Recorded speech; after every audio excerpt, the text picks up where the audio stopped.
In today's video, I'm going to teach you how to use Substack effectively, whether you're a reader wanting to dive into unique content or a writer eager to share your voice with the world.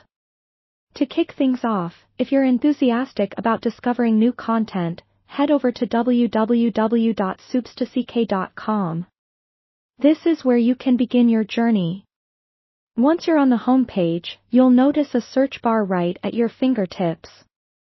This powerful tool allows you to scroll through a wide range of topics, or if you have something specific in mind, you can directly search for newsletters by name. This feature is designed to help you seamlessly find newsletters that match your interests, creating a bridge between you and writers from across the globe. When you find a newsletter that piques your interest, simply click on it. Doing so will reveal the newsletter's public posts along with a brief description, giving you a sneak peek into the content. This approach is particularly helpful if you're someone who wants to get a feel for a writer's style and the subjects they cover before committing to a deeper exploration. And once you're hooked, the best way to stay updated is by subscribing to your favorite newsletters. By subscribing, each new post will conveniently make its way to your email inbox, so you're always in the loop. But of course, not everyone likes a cluttered inbox. If you prefer not to receive email notifications, Substack lets you tailor your notification settings anytime. For those always on the move, Substack offers a mobile-friendly solution with its dedicated app. You can easily download the Substack app from the App Store for iOS devices or Google Play for Android.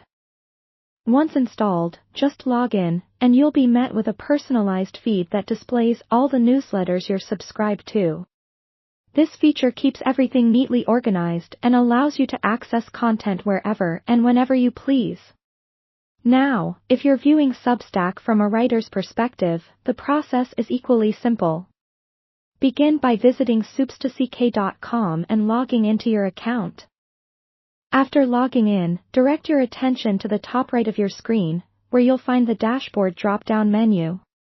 Click on it and select the publication you wish to manage. Once you've chosen your publication, you'll arrive at your dashboard, your command center. This dashboard serves as the main hub for managing every aspect of your newsletter. It's here you can access your posts, drafts, subscriber information, and even view your statistics. This comprehensive feature enables you to stay organized and efficiently manage your publications, providing a clear overview of your writing journey. And there you have it, a detailed insight into using Substack, whether you're a reader or a writer. With these easy steps, you can effortlessly explore and manage the world of newsletters on Substack, be it for seeking inspiration or sharing your own unique voice. Substack offers a seamless platform that connects you with a global audience.